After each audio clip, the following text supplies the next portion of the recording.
முதல் படம் 63 எடுக்கிறாரு.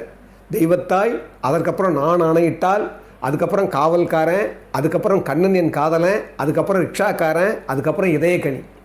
6 படம், மொத்தம் 27 படம் ப்ரொடியூஸ் பண்ணியிருக்காரு திரு ஆர்எம்பி அவர்கள். அது மட்டும் இல்லை, இன்றைக்கும் சத்யஜோதி ஃபிலிம்ஸ்னு சொல்லி பல கோடி கணக்கில் அவங்க படம் எடுத்துகிட்டு இருக்கிறாங்க. உங்களுக்கு தெரியும், அந்த நிறுவனமே வேறு ஒரு சத்யா மூவிஸ்லேருந்து இன்றைக்கி பெரிய சத்யஜோதி மூவிஸ்ன்னு ஃபிலிம்ஸ்ன்னு சொல்லி எவ்வளோ பெருசாக வந்துட்டாங்க. ஏன்னா ஒரு தன்னுடைய கிளைகளை எப்படியெல்லாம் எம்ஜிஆர் தனக்கு கீழே இருந்தவங்கெல்லாம், தனக்கு கூட இருந்தவங்களெல்லாம் எப்படி உயர்த்தணும்னு ஆசைப்பட்டிருக்காரு பாருங்கள். அதைத்தான் நான் வியக்கிறேன். அதே போலவே நான் இன்றைக்கும் நிறைய பேர் பார்த்துருக்குறேன். அறக்கட்டளை நடத்துவாங்க, அவங்க வந்து வெளியெல்லாம் இப்போ லட்சமாக கொடுப்பாங்க. ஆனால் கூட இருந்தவங்கள ஏற்றியே விட மாட்டாங்க. இன்னும் சொல்லப்போனால் கூட இருந்தவங்களுக்கு யோசிக்க கூட மாட்டாங்க. அப்படியெல்லாம் இன்றைக்கி வாழ்ந்துட்டுருக்குறாங்க. ஆனால் வெளியே பார்த்தீங்கன்னா பெருசாக அப்படியே அவர் வந்து உலகத்துக்கே கொடுக்குற மாதிரியெல்லாம் காட்டிக்குவாங்க. ஆனால் எம்ஜிஆர் மட்டும்தான் தன் உடன் இருந்தவர்கள், தன்னை